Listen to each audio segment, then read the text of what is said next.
بسم اللہ الرحمن الرحیم۔ میرے عزیز بھائی اور بہنوں، السلام علیکم۔ تاریخ گواہ ہے کہ لاکھوں مسلمانوں کے لہو سے لکھی گئی ہے وہ داستان جس کا عنوان ہے پاکستان۔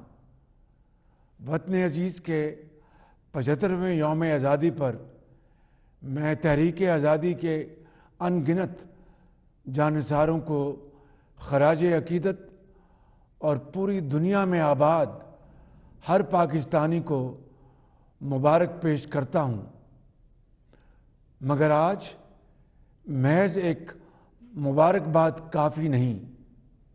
یقیناً ہم ہر سال بڑی دھوم دھام اور خوشی سے یوم آزادی مناتے ہیں، یوم پاکستان مناتے ہیں، یوم قائد مناتے ہیں، یوم اقبال مناتے ہیں، لیکن حقیقت یہ ہے کہ پچھلے 75 برس میں ہم نے ان دنوں کو محض منایا ہے، مگر ان کے اصل مقاصد کو اپنایا نہیں۔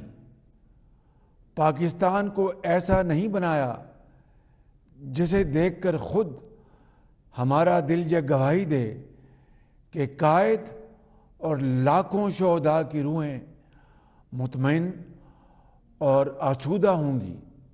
اسی لیے یوم آزادی کے موقع پر میرا دل مسرور بھی ہے اور بے چین بھی۔ پیارے ہم وطنوں، آج ہمیں کھلے دل سے اس سچائی کا اعتراف کرنا ہوگا کہ ہم اپنے بچوں، اپنی نئی نسل کو وہ سب کچھ نہیں دے سکے جس کے وہ اصل میں حقدار ہیں۔ وہ قوم جس پر اللہ تعالیٰ کی ہمیشہ سے بے پایاں رحمت رہی ہے، جسے ہر نعمت سے نوازا گیا ہے، جس کے پاس رہنمائی کے لیے حضرت قائد اعظم کا عمل اور علامہ اقبال کی فکر موجود ہے، پھر وہ کیوں منزل کی تلاش میں کے لیے حضرت قائد اعظم کا عمل اور علامہ اقبال کی فکر موجود ہے، پھر وہ کیوں منزل کی تلاش میں بھٹک رہی ہے؟ ہم ان بحرانوں سے کیوں دوچار ہوئے جن میں سب سے بڑھ کر معاشی بحران ہے؟ مگر پہلے اس جذباتی بحران کا ذکر کرنا چاہوں گا جس کا آج ہمیں سامنا ہے۔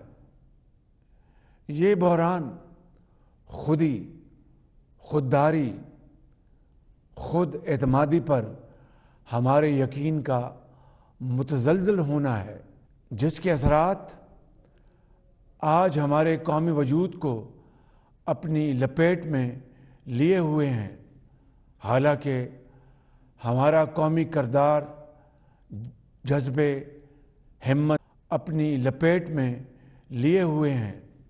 حالانکہ ہمارا قومی کردار، جذبے، ہمت، محنت اور کر دکھانے سے عبارت ہے، جس کا سب سے بڑا ثبوت خود پاکستان کا قیام ہے۔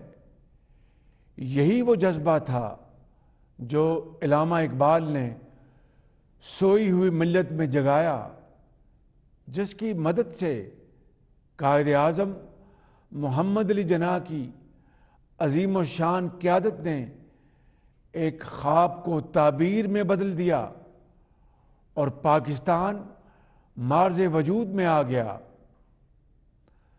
تعمیر پاکستان کے اس مشن کو ہماری قومی سیاسی قیادت نے جمہوری اور آئینی جدوجہد کے ذریعے آگے بڑھایا۔ حقائق سے نظریں نہیں چرائیں، ہوش مندی سے سچائی کا سامنا کیا اور شدید مالی، انتظامی اور ہر طرح کے مسائل کا صبر، استقامت اور دانش مندی سے مقابلہ کیا۔ قوم کو متفقہ آئین دے کر ایک قومی ایجنڈے پر اکٹھا کیا، ادارے بنائے، معیشت، زراعت، صنعت کو ترقی دی، قوم کو روزگار دیا اور پاکستان کو دنیا میں قابل عزت بنایا۔ یہی وہ قوم ہے جس نے وسائل نہ ہونے کے باوجود وزیر اعظم ذوالفقار علی بھٹو شہید کی قیادت میں جوہری پروگرام شروع کیا اور وزیر اعظم محمد نواز شریف کی قیادت میں تمام تر ترغیبات اور دباؤ کے باوجود اسے مکمل کر کے قومی دفاع کو ہمیشہ کے لیے ناقابل تسخیر بنا دیا۔ اس قوم نے ہولناک زلزلوں اور سیلاب کی تباہ کاریوں کا مقابلہ کیا، ہمت نہیں ہاری، آگے بڑھتی رہی۔ اسی قوم کے بیٹوں اور بیٹیوں نے کھیلوں کے عالمی مقابلوں میں پاکستان کا پرچم سر بلند کیا۔ اسی مہینے میں کامن ویلتھ گیمز کے دوران ارشد ندیم اور نوح بٹ سمیت قوم کے بیٹوں اور بیٹیوں نے کامیابیاں حاصل کر کے پاکستان کو دنیا میں سر بلند کیا۔ اسی قوم نے مل کر دہشت گردی کو شکست فاش دی۔ یہ ہمارے قومی عزم، ارادے اور اعتماد کی چند مثالیں ہیں جو اس امر کا ثبوت ہے کہ ہماری قوم ہر مقصد کو حاصل کرنے کی بھرپور صلاحیت رکھتی ہے۔ لیکن آج قوم کو مایوسی کے ایک اور بحران کا سامنا ہے۔ انتشار اور نفرت کے بیج بوئے جا رہے ہیں۔ قوم کو تقسیم در تقسیم اور قومی وحدت کو پارا پارا کرنے کی ناپاک کوشش کی جا رہی ہے۔ اس کے ساتھ ہی ساتھ پچھلی حکومت کے پیدا کردہ معاشی بحران نے اس صورتحال کو مزید سنگین بنا دیا ہے۔ آج مالی محتاجی جیسے ہماری قومی شناخت بن گئی ہے، جس کا ہمارے بزرگوں نے کبھی سوچا بھی نہ ہوگا۔ 11 اپریل 2022 سے آج تک بطور وزیر اعظم میرا سب سے تلخ تجربہ یہی ہے۔ پیارے اہل وطن، میں نے آپ کو تاریخ کے آئینے میں تصویر کے دونوں رخ دکھا دیے ہیں، ایک مایوسی کا ہے اور دوسرا امید کا، لیکن راستہ صرف ایک ہے، یقین محکم اور عمل پہم کا، عزم و ہمت اور امید کا۔ ہم غور کریں تو ہر بحران میں مواقع چھپے ہوتے ہیں، بس دیکھنے کو چشم اور کرنے کو عزم چاہیے۔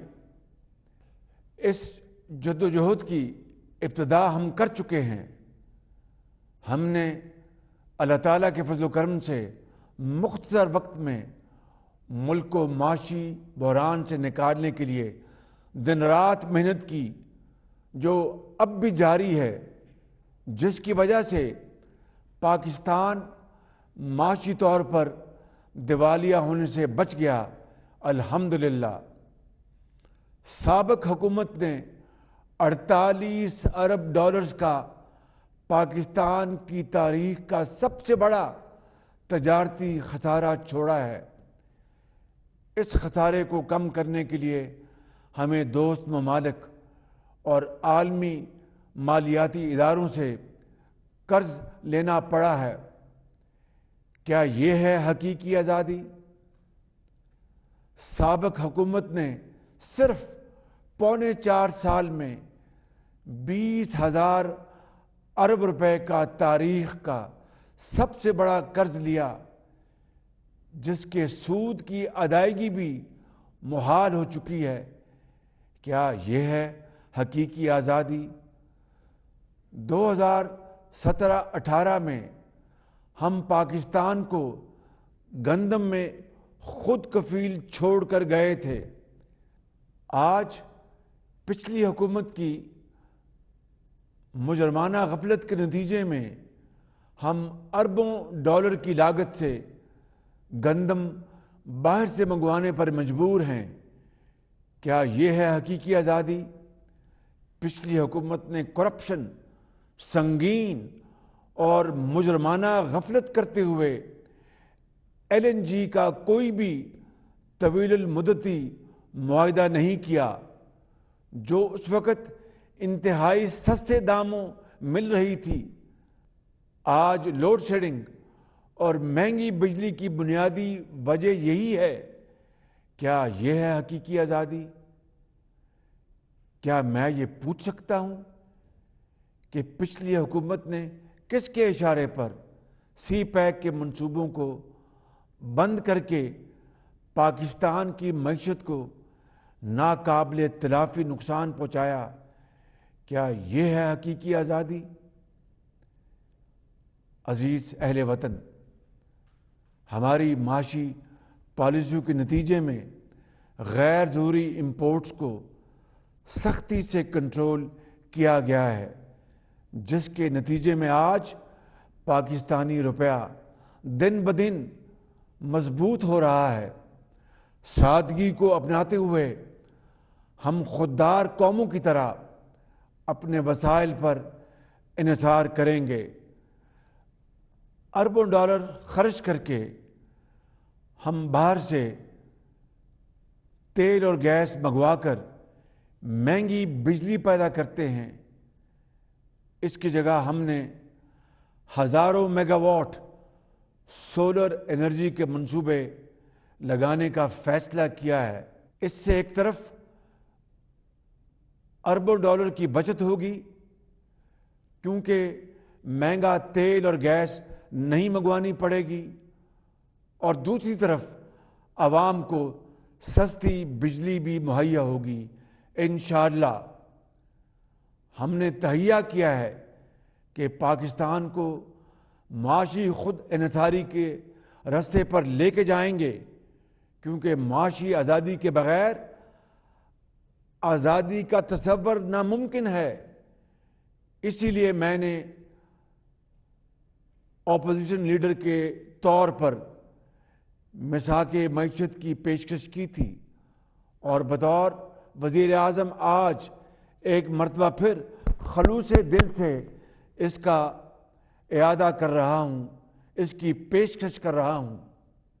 میرے بھائی اور بہنوں، وقت کا تقاضا ہے کہ اب ہم بحیثیت قوم درست سمت میں اپنے سفر کو جاری رکھیں اور قومی مفاد کو ذاتی انا، ضد اور ہٹ درمی کی بھینٹ نہ چڑھنے دیں۔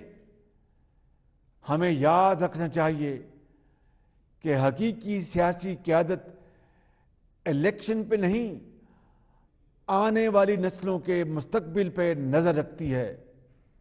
میرے بھائیوں اور بہنوں، ہمارا سامنا بے رحم حقائق سے ہے، جن کا مقابلہ ہم قومی اتفاق رائے، پالیسیوں کے تسلسل، معاشی اور سیاسی استحکام سے ہی کر سکتے ہیں۔ سب سے بڑھ کر ہمیں خودداری اور خود اعتمادی کے اسی جذبے کو زندہ کرنا ہے جس نے پاکستان بنایا تھا، جو تحریک پاکستان کی اصل روح ہے۔ اسی جذبے سے تعمیر پاکستان ہوگی۔ 14 اگست ایک یوم ہے، آئیں اس یوم پر ہم ایک قوم بن جائیں۔ پاکستان پائندہ باد، قائد اعظم زندہ باد۔